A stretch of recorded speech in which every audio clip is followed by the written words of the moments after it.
Warning: our YouTube channel and its videos may contain scenes, language, and content that may not be appropriate for all audiences.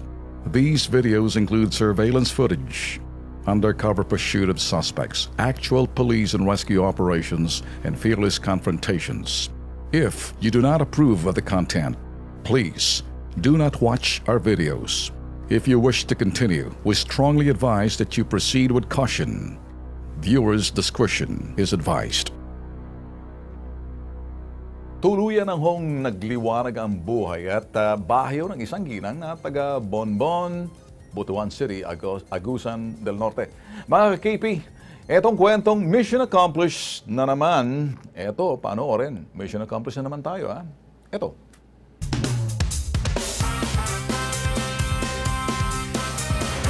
Magkaroon silang supply ng ilaw sa kanilang munting tahanan. Ito ang hinaing na ipinarating sa Kilos Pronto ni Gladys Roa ng Purok 4, Bonbon, Butuan City, Agusan del Norte noong December 6, 2017. Ayon kay Gladys, 4 na buwan na raw silang walang kuryente at nang i-report daw niya ito sa Agusan del Norte Electric Cooperative Incorporated, tinanggihan siyang kabitan ng kuryente dahil baka raw makikabit ang kanyang nanay ng kuryente. Totoo ba na ayaw kang kabitan ng kuryente kasi sabi ng Agusan del Norte Electric Cooperative baka makikabit si nanay mo sa kuryente mo?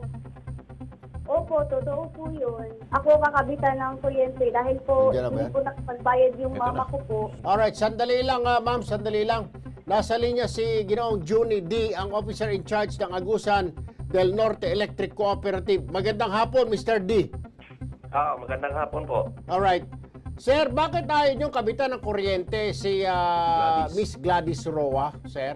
Release namin sa aming record. Wala kaming record tungkol kay Gladys Roa. Nakabitan na yun, may mga litrato na siya na kinabitan niyo na papasok doon sa loob ng bahay, ng kuryente yung bahay niya.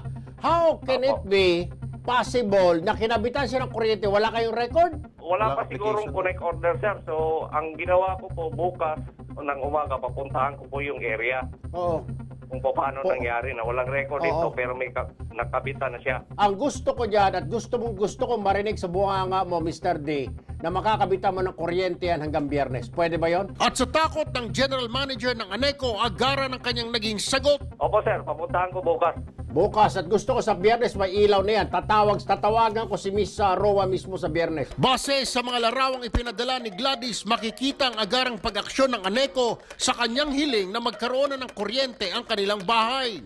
Kaya naman, todo pasasalamat si Gladys sa ating agarang tulong. Papasalamat po ako sa Bitag Multimedia Network, sa Kilos Pronto, sa personnel at staff po ninyo.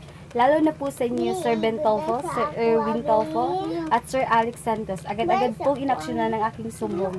May linya na po kami ng kuryente. Salamat po ng marami. Walang anuman, Gladys. Mga ka-KP, isa na namang mission accomplished.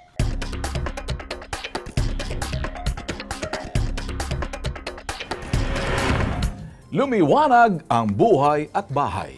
Hindi Meralco yan, ha? Kasi baka akala nyo, yung lugar doon sa probinsya na yun.